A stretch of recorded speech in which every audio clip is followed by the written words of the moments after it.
qui m'a frappé quand je suis allé à Éphèse, c'est de voir qu'après tout le trouble des historiens qui n'y sont pas allés, qui n'avaient pas assisté aux fouilles des Autrichiens, qui ne l'avaient pas visité comme j'ai pu le faire, qui ne connaissaient pas le livre d'Honigman et qui ne savaient pas... Alors, ils étaient partout et nulle part, si bien qu'on noyait le problème du miracle par la multiplicité des lieux et l'incertitude des dates. Tandis qu'il semble bien que c'est en 448 et à Éphèse. Mais... déjà, chez les chrétiens, et c'est très facile, vous savez qu'on dédie des églises en dehors de l'endroit même où les gens sont morts.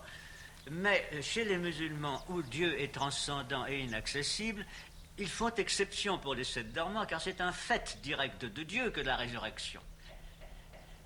Et alors nous avons cette chose très particulière, c'est qu'il y a une centaine de mosquées dans le monde qui commémorent les 7 dormants.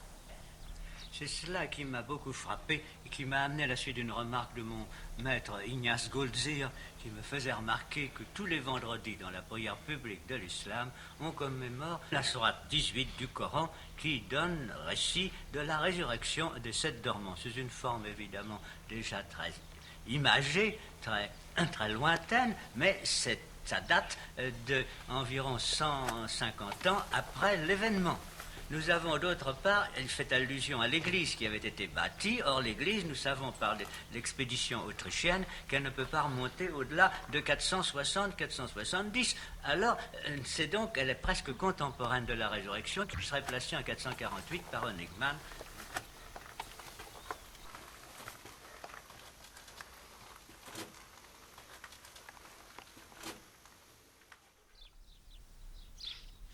Ce qui m'a frappé en arrivant à la caverne d'Éphèse, c'est que la cellule où est morte Sainte Madeleine, d'après les plus anciens synaxaires, celui qui a été publié par le père Deleuil, montre que celle-là, elle est le chien des 7 dormants, elle garde la porte des 7 dormants.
Eshab-ı Kehf'in elektriğine, suyuna, temizliğine, hizmetine yardım burası.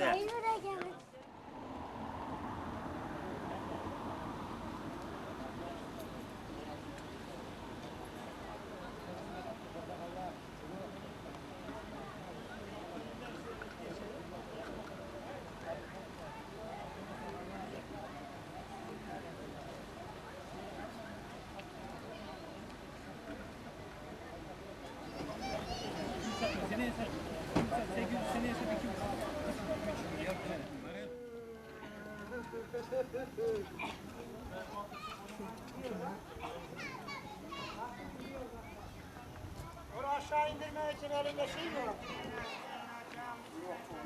Hadi. Ha. Kendimi nece istediğim. Hala. Ben götürüyorum. Bak hala. Bak bak. Paraşüt. Ya adam var içinde.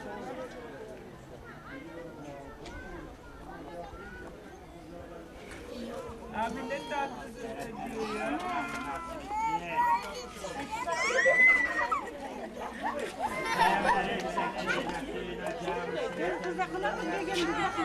Çıkmaz değil mi? İşte arkadaşlar.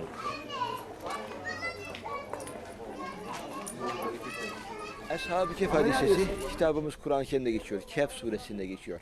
Kur'an'daki yeri Kehf suresinde 9. ayet ile 27. ayet arasında 18 ayette anlatılıyor. Eshab, arkadaş, dost, yaren, sırdaş anlamına geliyor. Kehf, geniş mağara, havadar bir mağara anlamına geliyor.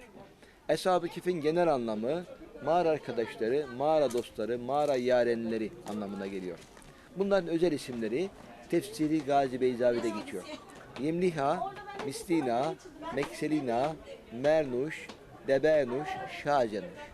Kefeş Çatayü Çoban, Kıtmir onun köpeği. Hocam çekilir misiniz?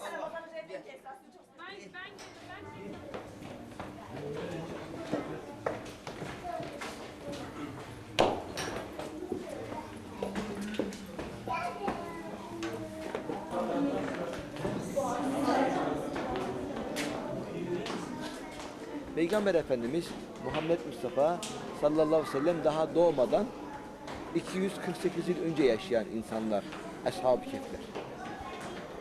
O zaman Peygamberimizin bu tarihinden bunların şeyini çıkardığımız zaman Romalılarda bunların başında bir kral var, Dakianus. Putperest bir kral var, Dakianus. Ashab-ı Kehf'ten onun vezirleri, bakanları, önde gelen istişare heyeti. Kral Dakianus ben Allah'ım, ben Tanrıyım diyor. Kral Dakianus. Bunlar da hayır, sen Allah olamazsın, sen Tanrı olamazsın. Biz İsa Peygamber'e tabiiz. Biz İncil'e inanıyoruz. Biz seni reddetmek zorundayız diyorlar.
Eshab-ı Kehf'in elektriğine, suyuna, temizliğine, hizmetine yardım burası.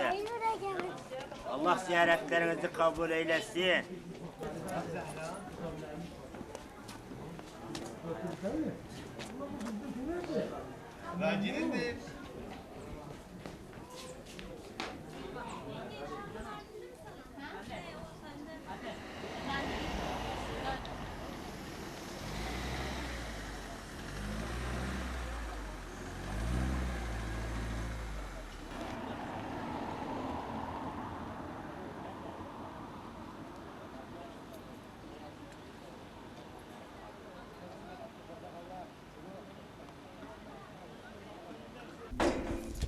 Minare 76 metre.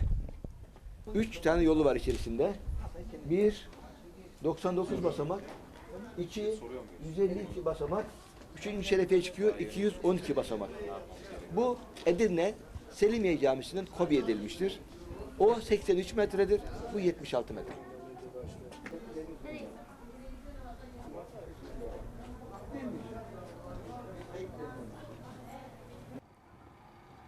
Antalya, Tarsus, Maraş, Afşin, Diyarbakır, Lice, Batman ve dünyanın 29 yerinde Eshab-ı Kehf'e sahip çıkılıyor. Çünkü Kur'an'da geçiyor Eshab-ı Kehf. Bizim insanlarımız diyorlar ki biz de sahip çıkalım, biz de analım. Allah bizim de duamızı kabul etsin, bizi affetsin diye sahip çıkıyorlar öyle tefsirler, alimler. Ama siz Konya'nın güneyinde Eshab-ı Kehf arayın diyor tefsir alimleri. Bulduğunuz mağara öyle bir yerinde olsun ki mağaranın kapısı denize baksın diyor. Orası Akdeniz. Bu tefsirlerin tarifi. Zaten Kur'an'a tıpatıp uyan bir mağara. Selçuklular no. No. Antalya no. Tarsus okey. Tarsus. Diğerlerin hepsi no. İnşallah. Allah alem.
baklava isteyen, sütlaç isteyen ayrıca. Evet, tatlı isteyenler. Evet, tatlıcı. Evet, tatlı isteyenler. Evet, tatlı isteyenler. Evet, tatlıcı.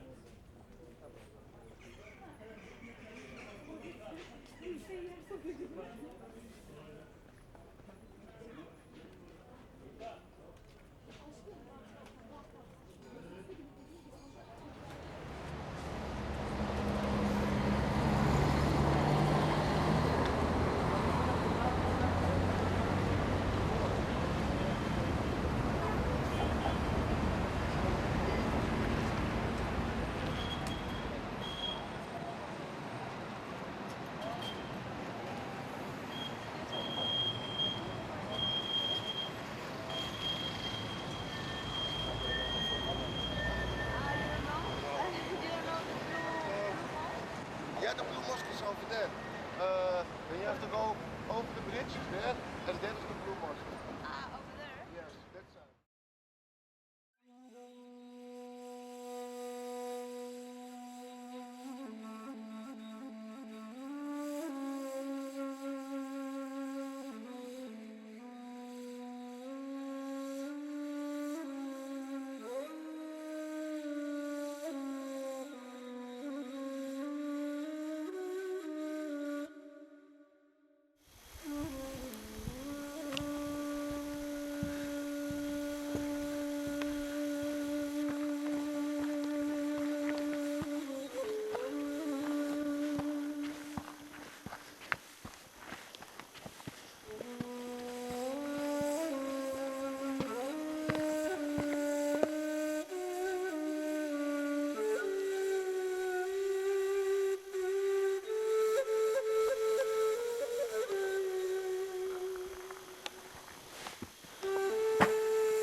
محبة الله الأب ونعمة الابن الوحيد وشركة الروح القدس وحلوله مع جميعكم أيها الأخوة والأخوات إلى الأبد فلتكن الآن عقولنا وأفكارنا وقلوبنا مرتفعة إلى العلا. إليك أصرخ يا ربي أسرع إلي، أصغي لصوتي حين أصرخ إليك، لتقم صلاتي كالبخور أمامك، ورفع يدي كتقدمة المساء. يحيط بإكليل من الصديقين عندما تكافئني، لتقم صلاتي البخور مهما ورفع يدي كتقدمة المساء مرنتا مرنتا مرنتا تعالى يا رب تعالى يا رب تعالى يا رب هللويا تعالى يا رب مرنتا قدوس الله هللويا قدوس القوي كريا ليسون قدوس الذي لا يموت ارحمنا قديشة لومو هللويا قديشة حيلتونو كريا ليسون قديشة لومو يوثو اترحم علي قدوس الله هللويا. Alors l'histoire de cette caverne ici, il y a une date là, c'est 89, n'est-ce pas? C'était une époque où j'avais travaillé dans ma thèse la sourate al-Kahf, la sourate de la caverne, donc j'avais travaillé l'argument d'une façon massinonienne, dans l'herméneutique du Coran, et j'avais aussi travaillé un peu les sources chrétiennes. Et il y a deux faits qui m'ont poussé, nous ont poussé. Le premier fait, c'est que nous avons nettoyé cette citerne. Et qu'en nettoyant cette citerne, elle nous a apparu peut-être ne pas avoir été toujours une citerne. Parce qu'il avait une espèce d'abside vers l'est. Donc nous nous sommes demandé si à une certaine époque n'a pas été la chapelle des érémites de la vallée.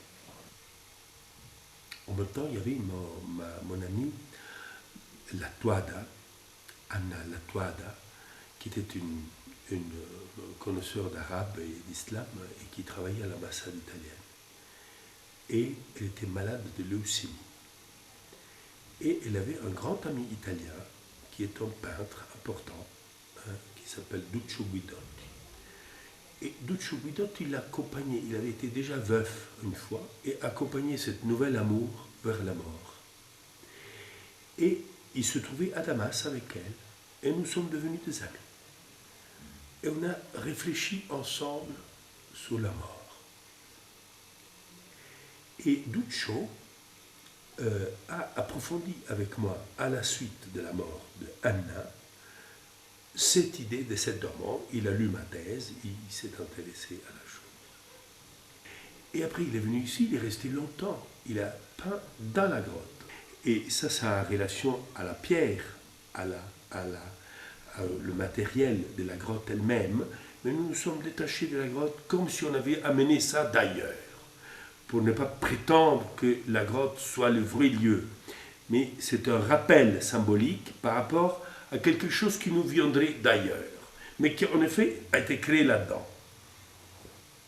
Donc on a écrit ce texte arabe, qui était vraiment un moment d'inspiration, parce que c'est vraiment un texte islamo-chrétien. C'est un texte qu'un musulman peut lire, un chrétien peut lire, et en même temps, ce n'est pas réduire le niveau pour être d'accord. Tout y est, mais il est dans le langage symbolique qui permet à chacun de retrouver l'essentiel de sa foi.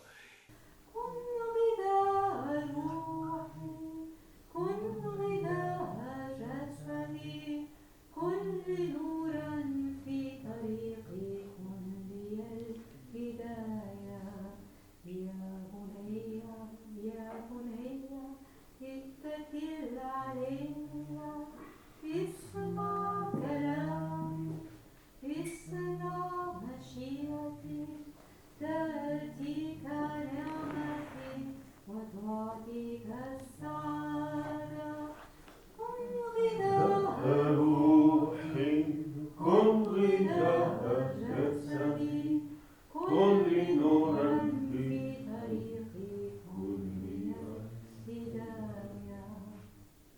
y en a beaucoup qui demandent si c'est vraiment le lieu. C'est le demande classique, quoi. Il y a même qui le croient tout de suite. Et donc il y a peut-être des gens qui croient que le sept dormant c'est ici, quoi. Ça se fait, quoi, c'est dire. C'est un autre lieu qui est né comme ça, comme ailleurs, ouais. Maintenant, au lieu que d'antan. Une fois qu'une cristallisation symbolique s'installe dans une âme personnelle et collective, au point d'avoir un besoin fort de s'incarner, de se réaliser objectivement, de s'objectiver, hein, donc elle devient un lieu, on reconnaît un lieu. Et on en fait un lieu de visite et de retraite pieuse.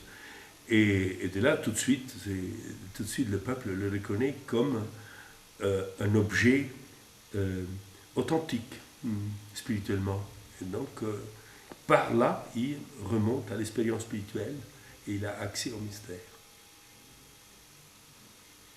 Ça devient un lieu initiatique. Alléluia, Talayana, Maranatha. Alors, il y a certainement eu l'essai de Massignon d'activer ça.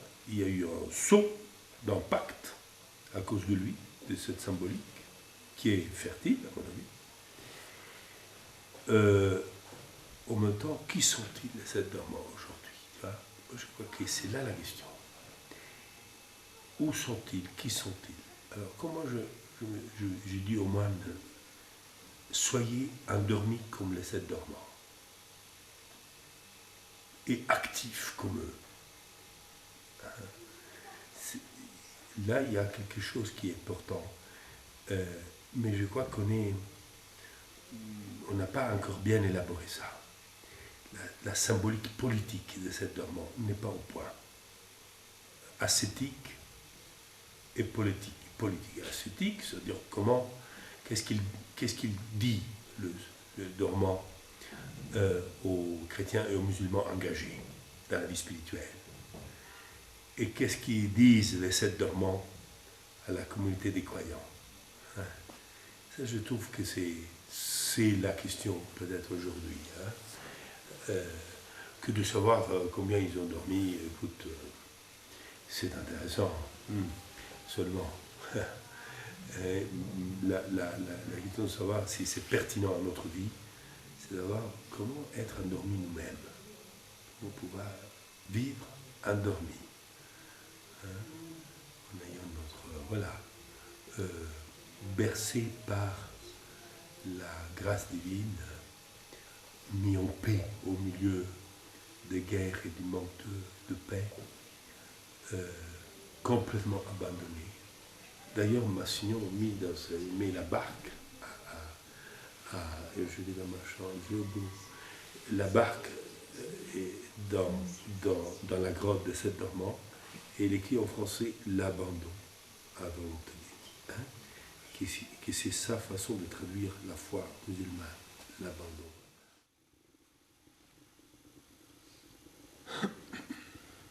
Qudusun illah, Halleluja. Qudusun il-Qawi, Kyrie eleison. Qudusun illadhi la yamut, irhamna. Kadishat alohu, Halleluja. Kadishat hayitono, Kyrie eleison. Kadishat lomo yudo, etra.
الله أكبر محمد وعلي.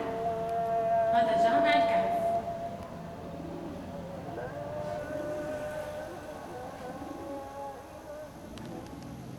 قبل الإسلام، عن زمان الرومان هدول أصحاب الكهف. هن أهل الكهف من أهل الله، اعترفوا آمنوا بربهم وآمنوا بمحمد وبالمسيح عليه السلام وجاءوا لهنا. ناموا نوم 300 وزادوا 9 ليظهر الإمام المهدي وإمام المسيح بيظهر إن شاء الله. إن شاء الله في مكة. هي صورته خذ الرفراسة. خادمي أصحاب الكهف لبنانية حزب الله.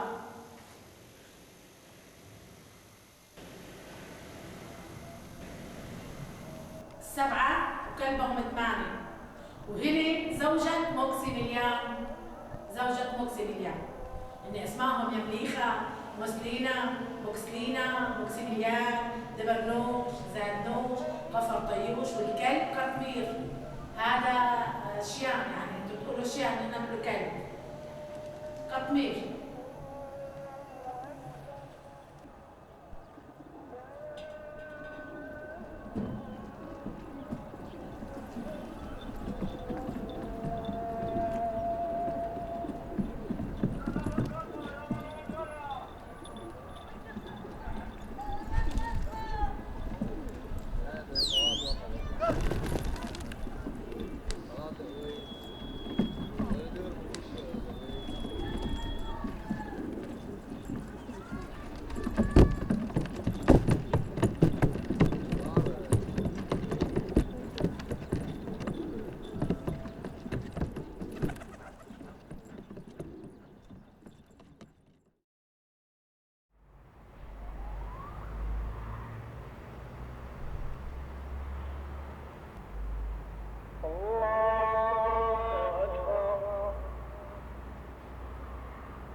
الثاني العجل والثالث العرض صاروا 7 قبور، لكن سنة 1963 جمعت عظام أصحاب الكهف السبعة بالكامل ووضعت في هذا القبر، والآن أغلقت عليهم أصحاب الكهف جميع هذه المقابر.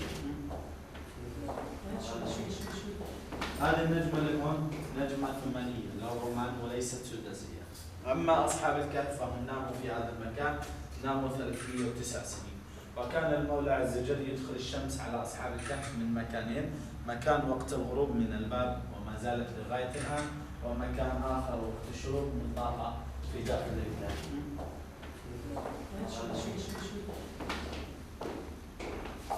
أيضا كان مع أصحاب الكهف كلب لحمايتهم وحراستهم، وكلبهم باسط ذراعيه بالوسط، بقي الكلب على عتبة الباب. أما المسجد القديم الذي ذكر في القرآن الكريم فهو لغاية الآن فوق الكهف. وقال الذين غلبوا على أمرهم لنتخذن عليهم مسجدا. واسم هذه المنطقة الرقيم التي ذكرت في القرآن الكريم أم حسبت أن أصحاب الكهف والرقيم كانوا من آياتنا عجبا. في هنا الموقع عاملين CD عن الكهف. في هذا CD 260 صورة فوتوغرافية لهذا الكهف من داخل الخارج، وتصوير فيديو لمدة ساعة، أسماء أصحاب الكهف وقصتهم بالكامل. كامل هذه القصة في هذا CD. اللي حب ياخذ CD أهلا وسهلا. في هذا سؤال 3 دقائق. هذا شوي شوي شوي.